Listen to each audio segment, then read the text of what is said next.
So guys, അപ്പോൾ ഈ ഒരു 2 days ആയിട്ട് ഇൻസ്റ്റാഗ്രാമിലും യൂട്യൂബിലും സോഷ്യൽ മീഡിയയിലൊക്കെ ഭയങ്കര വൈറലായിക്കൊണ്ടിരിക്കുന്ന ഒരു ടോപ്പിക്കാണ് അനുപമ പരമേശ്വരൻ്റെ ടോപ്പിക്ക്. സോ അനുപമ പരമേശ്വരൻ ഒരു 1 week മുമ്പോ എന്തോ ആണ് ഒരു ഇൻ്റർവ്യൂവിൽ താങ്കളെപ്പറ്റി മീൻസ് തൻ്റെ ബ്രേക്കപ്പിനെ പറ്റിയിട്ട് പറയുന്നത്. അപ്പോൾ പുള്ളിക്കാർ 2 years ആയിട്ട് ഒരു റിലേഷൻഷിപ്പിലായിരുന്നു. സോ ഇപ്പോൾ ബ്രേക്കപ്പായി എന്നാണ് അനുപമ ഇൻ്റർവ്യൂവിൽ പറഞ്ഞത്. പിന്നെ ഏതോ ഇൻസ്റ്റാഗ്രാമിലായിക്കോട്ടെ അതല്ലെങ്കിൽ ഈ ഒരു സോഷ്യൽ മീഡിയയിൽ ഇപ്പോൾ ഇൻ്റർവ്യൂ കൊടുത്തു. പക്ഷേ അനുപമ ഓപ്പണായിട്ട് ധ്രുവിൻ്റെ നെയിം ഇതുവരെ വെളിപ്പെടുത്തിയിട്ടില്ല. കാരണം പക്ഷേ ഫാൻ പേജിലും ബാക്കി സോഷ്യൽ മീഡിയയിലൊക്കെ പറയുന്നത് അനുപമ ഒരു പോസ്റ്റോ സ്റ്റോറിയോ ഇട്ടാൽ അതിൻ്റെ താഴെ നമ്മൾ ക്യാപ്ഷൻ കൊടുക്കുമല്ലോ. അപ്പോൾ ആ ക്യാപ്ഷൻ കൊടുത്തിട്ട് ധ്രുവ് ഒരു പോസ്റ്റ് ഇടും. അപ്പോൾ ആ ധ്രുവിൻ്റെ പോസ്റ്റിൻ്റെ ക്യാപ്ഷൻ്റെ ബാക്കി അനുപമ എഴുതിയതിൻ്റെ ബാക്കിയായിരിക്കും ധ്രുവ് ക്യാപ്ഷൻ ഇട്ടിട്ട് അത് കംപ്ലീറ്റ് ചെയ്യുന്നത്.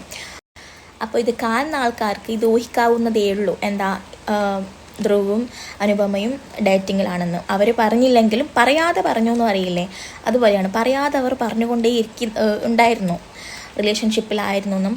സോ അതിപ്പോൾ എൻഡിങ്ങിലെത്തി ബ്രേക്കപ്പായി എന്നാണ് പറയുന്നത്. സോ ഇങ്ങനത്തെ ഒരു ഇങ്ങനത്തെ ഒരു ക്യാരക്ടർ എന്ന് പറഞ്ഞാൽ അത് കപ്പിൾസിൻ്റെ ഇടയിൽ മാത്രമല്ല, അല്ലെങ്കിൽ ബോയ് ഫ്രണ്ട് ഗേൾ ഫ്രണ്ട്സ് അങ്ങനെ ആ ഒരു ഇത് മാത്രമല്ല. കാരണം വെച്ചെങ്കിൽ ചിലപ്പോൾ ഫാദേഴ്സ് ചിലപ്പോൾ ഇന്നത് നീ ചെയ്യാൻ പാടില്ല, ഇന്നത് നീ ഇടാൻ പാടില്ല, ഇന്ന പോലെ നീ നടക്കണം, ഇന്ന പോലെ നീ ഇരിക്കണം എന്ന് പറഞ്ഞിട്ട്. അപ്പോൾ അത് ചില ഫാദേഴ്സിനുണ്ടാകും, ചില മദേഴ്സിനുണ്ടാകും, ചില സിസ്റ്റേഴ്സിനും, ചില ബ്രദേഴ്സിനുണ്ടാകും.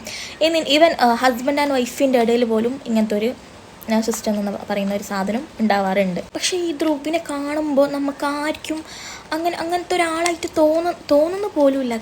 അത് സത്യം പറഞ്ഞാൽ പണ്ടാരണ്ടൊക്കെ പറയുന്നത് പുറമെ കാണുന്ന പോലെ അല്ല അകത്തെന്ന് പറയലുണ്ട്, അതുപോലെയാണ്. പക്ഷെ അത് അവർക്ക് അവരുടെ ആ ഒരു ഇത് അവർക്ക് അത്ര ക്ലോസ് ആയിട്ട് അറിഞ്ഞ ആൾക്ക് മാത്രമേ മനസ്സിലാവുള്ളൂ. ഇപ്പം ജസ്റ്റ് ഒരു പുറമേ കാണുന്ന ആൾക്കാർക്ക്, പ്രേക്ഷകർക്കോ ഓഡിയൻസിനൊക്കെ നമുക്ക് ഇവരെ നല്ലൊരു അങ്ങനെ തോന്നും. പക്ഷെ അവരായിട്ട് കൂടുതലായിട്ട് മിങ്കിളാവുന്ന ആൾക്കാർക്ക് അവരെ പറ്റിയിട്ട് മനസ്സിലാവും. എന്താ പറയുക, ഒരു 2 വർഷമായിട്ട് ഒരു ചത്ത് ജീവിക്കുന്ന പോലെയാണ് ജീവിച്ചതെന്നാണ് പറയുന്നത്. അപ്പോൾ അത്രയും ട്രോമായിട്ട്. പക്ഷെ നമുക്ക് ആർക്കും ഇതൊന്ന് വിശ്വസിക്കാൻ പോലും ട്രസ്റ്റ് ചെയ്യാൻ പറ്റുന്നില്ല. കാരണം ഇങ്ങനത്തെ ഒരു ആക്ട്രസ്, അതും നല്ലൊരു ഫെയിമിലുള്ള ആക്ട്രസ് ഇങ്ങനത്തെ ഒരു റിലേഷൻഷിപ്പിൽ ഉണ്ടായിരുന്നു. അതൊരു എന്താ പറയുക, ഒരു അക്സെപ്റ്റ് ചെയ്യാൻ പറ്റുന്നില്ല. സത്യം പറഞ്ഞാൽ ക്ലിയറായിട്ട് പറയുന്നുണ്ടെങ്കിൽ അവരുടെ കയ്യിലുള്ള ഒരു റിമോട്ടായിരിക്കണം നമ്മൾ. അവർക്ക് തോന്നുമ്പോൾ മാറ്റിക്കൊണ്ട് നക്കിക്കൊണ്ട് നിൽക്കണം. മനസ്സിലായില്ലേ?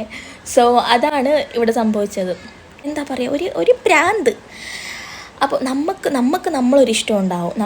ഇങ്ങനത്തെ ഡ്രസ്സ് ധരിക്കണം, അല്ലെങ്കിൽ നമ്മൾ ഇങ്ങനത്തെ ചെരുപ്പ് ഇന്ന് ഇടണം, അല്ലെങ്കിൽ ഇന്ന് ഇവിടെ പോയി ഫുഡ് നമ്മളൊരു ഇഷ്ടം ഉണ്ടാവുമല്ലോ. നമ്മളൊരു മനുഷ്യനല്ലേ. സോ അതുകൊണ്ട് നമ്മളതായ ഒരു രീതികളുണ്ടാവും. സോ അതൊന്നും ഒരു വക വയ്ക്കാതെ ഞാൻ പറയുന്നത് പോലെ നീ നടക്കണം എന്ന് പറയുന്നതിൽ അതിൽ എന്ത് അർത്ഥങ്ങളാണുള്ളത്? സത്യം പറഞ്ഞാലും ഓരോ മനുഷ്യനും, ഒരു പെണ്ണായിക്കോട്ടെ ഒരാണായിക്കോട്ടെ, ഓരോ മനുഷ്യനും അവരവരുടേതായ ഒരു ഇഷ്ടങ്ങളുണ്ട്. സത്യം പറഞ്ഞാൽ ഇങ്ങനത്തെ ഒരു പ്ലാറ്റ്ഫോമിൽ വന്നിട്ട് ഇത്രയും ഓപ്പണായിട്ട് ഇന്ന സംഭവങ്ങളൊക്കെ തുറന്ന് പറയാൻ കാണിച്ച മനസ്സിന് ബിഗ് സല്യൂട്ട്. കാരണം ആരും ചെയ്യാത്തൊരു കാര്യങ്ങളാണ്. സോ എന്നിട്ട് അത് അനുപമ അതിൽ പറയുന്നുണ്ട്, എന്നെപ്പോലെ കുറേ ഗേൾസ് ഉണ്ടാവും. സത്യം, ഷുവർ, 100% കുറേ. പക്ഷേ എല്ലാവർക്കും വന്നിട്ട് സോഷ്യൽ മീഡിയയിൽ വന്നിട്ട് പറയാൻ പറ്റില്ല. അപ്പോൾ കുറേ ഗേൾസ് ഉണ്ടാവും ഇതുപോലെ ട്രോമയിൽ പോകുന്നത്. അപ്പോൾ അവർക്കൊക്കെ ഒരു മോട്ടിവേഷൻ എന്ന രീതിക്കാണ് അനുപമ അതിൽ പറയുന്നുണ്ടത്. സോ എൻ്റെ ഒരു അഭിപ്രായം വെച്ചിട്ട് അങ്ങനത്തെ ഒരു റിലേഷൻ പോകുന്നുണ്ടെങ്കിൽ അത് സ്റ്റോപ്പ് ചെയ്യുന്നതാണ് നല്ലത്. കാരണം ഇല്ലെങ്കിൽ ആ ലൈഫ് ലോങ് ഒരു അടിമയെ പോലെ നമുക്ക് ജീവിക്കേണ്ടി വരും സത്യം പറഞ്ഞാൽ. പക്ഷെ നമുക്ക് അവരോട് അത്ര ഒരു സിൻസിയറിറ്റി, ആ ഒരു ഇഷ്ടമുള്ളത് കൊണ്ടായിരിക്കും നമ്മളെല്ലാം അഡ്ജസ്റ്റ് ചെയ്ത് പോകുന്നത്. പക്ഷെ അത് എത്ര കാലം പോകും. അപ്പോൾ അതുകൊണ്ട് അങ്ങനത്തെ ഒരു റിലേഷൻ പോകുന്നുണ്ടെങ്കിൽ തന്നെ അത് നല്ലോണം അധികം പ്രശ്നങ്ങൾ നമുക്ക് ആ ഒരു ട്രോമയിലെത്തുന്നാട്ടി മുമ്പ് തന്നെ അത് അവിടെ വെച്ചിട്ട് ബ്രേക്കപ്പ് ചെയ്യുന്നതാണ് നല്ലത്. പിന്നെ ചില ആൾക്കാരുണ്ട്, എല്ലാ ബോയ്സും ഒന്നും ഞാൻ പറയുന്നില്ല, ചില ഗേൾസും ഉണ്ട് ഇതുപോലെ എൻ്റെ ഭർത്താവ് ഞാൻ പറയുന്ന കേട്ട് നിൽക്കണം, എൻ്റെ ഭർത്താവ് ഇതിലേ പോകാൻ പാടില്ല, എൻ്റെ ഭർത്താവ് ഇന്നാളോട് സംസാരിക്കാൻ പാടില്ല, എൻ്റെ ഭർത്താവ് ഇന്ന് ഇങ്ങോട്ട് പോകുമ്പോൾ ഈ ഡ്രസ്സ് ധരിക്കണം. ചില ഗേൾസും ഉണ്ട്, ഞാൻ ഗേൾസിനെ മാത്രം സപ്പോർട്ട് ചെയ്ത് സംസാരിക്കുന്നതല്ല, ചില ഗേൾസ് സ്ത്രീകളും ഉണ്ട്. സോ അതേപോലെ ആണുങ്ങളും ഉണ്ട് ഇങ്ങനെ ഇതുപോലെ എൻ്റെ ഭാര്യ ഇതുപോലെ നിൽക്കണം, അങ്ങനെ ആയിട്ട് ഓപ്പോസിറ്റ് അങ്ങനത്തെ ആൾക്കാരുണ്ടില്ല എന്നല്ല, ഇപ്പോഴും ഉണ്ട്. പക്ഷേ ഇപ്പോൾ വെച്ചാൽ ഞാൻ ഏതൊരു വീഡിയോയിൽ കണ്ടിരുന്നു, പണ്ട് കാലത്തൊന്നും ഇതില്ലായിരുന്നു എന്ന് പറഞ്ഞിട്ട് ആര് പറഞ്ഞു, പണ്ട് കാലത്തും ഇതുണ്ടായിരുന്നു. പക്ഷേ അപ്പോൾ ഇങ്ങനത്തെ സോഷ്യൽ മീഡിയയിലോ കാര്യങ്ങളോ ഇങ്ങനത്തെ ആരും പബ്ലിക്കായിട്ട് വന്ന് പറയാറില്ല. പിന്നെ പണ്ട് കാലത്തെ പോലത്തെ ഒരു ജീവിതമല്ല ഇന്നത്തെ കാലത്ത്. സോ ഇന്നെല്ലാം എന്തൊരു പ്രശ്നം വന്നാലും, എന്തൊരു പ്രോബ്ലം അല്ലെങ്കിൽ എന്തൊരു ഇത് വന്നാലും അത് പറയാൻ വേണ്ടിയിട്ട്, അത് ഓപ്പണായി സംസാരിക്കാൻ വേണ്ടി ഇന്ന് ഇൻ്റർവ്യൂസും കാര്യങ്ങളും ഉണ്ട്, ആക്ട്രസിനായിക്കോട്ടെ അല്ലെങ്കിൽ നോർമൽ ഇൻഫ്ലുവൻസറായിക്കോട്ടെ ആർക്കായാലും. പക്ഷെ പണ്ടെന്ന് വെച്ചാൽ ഇതുപോലൊന്നും ഇല്ല. അതുകൊണ്ട് നമ്മൾക്കെന്ന് വെച്ചാൽ ചില ആൾക്കാർക്ക് അറിയില്ല. സോ അപ്പോൾ പണ്ട് കാലത്തും ഉണ്ടായിരുന്നു. പക്ഷെ പണ്ട് കാലത്ത് എല്ലാവരും അടക്കി ഒതുക്കി ജീവിച്ച ഒരു സമ്പ്രദായമായിരുന്നു. പക്ഷേ ഇന്നത്തെ കാലത്ത് അതങ്ങനല്ല, കുറേ പുരോഗമിച്ച് കുറേ മാറി.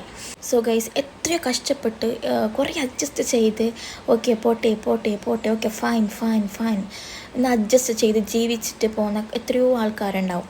ഓക്കെ, ബോയ്സ് ആയിക്കോട്ടെ ഗേൾസ് ആയിക്കോട്ടെ, എത്രയോ പേരുണ്ടാവും. എന്തിനാ ആ ഒരു ഫാമിലി അല്ലെങ്കിൽ ആ ഒരു റിലേഷൻ അവിടെ അതൊരു ബ്രേക്കപ്പിൻ്റെ അതല്ലെങ്കിൽ സ്പോയിൽ ആവരുത് എന്ന് പറഞ്ഞിട്ട് കണ്ടിന്യൂസ് ആയിട്ട് എല്ലാം സഹിച്ച് ക്ഷമിച്ച് മുന്നോട്ട് പോകുന്ന എത്രയോ ആൾക്കാരുണ്ടാവും. സോ എനിക്ക് പറയാനുള്ളത് വെച്ചാൽ നമ്മളുടെ ഇഷ്ടം, ഓക്കെ,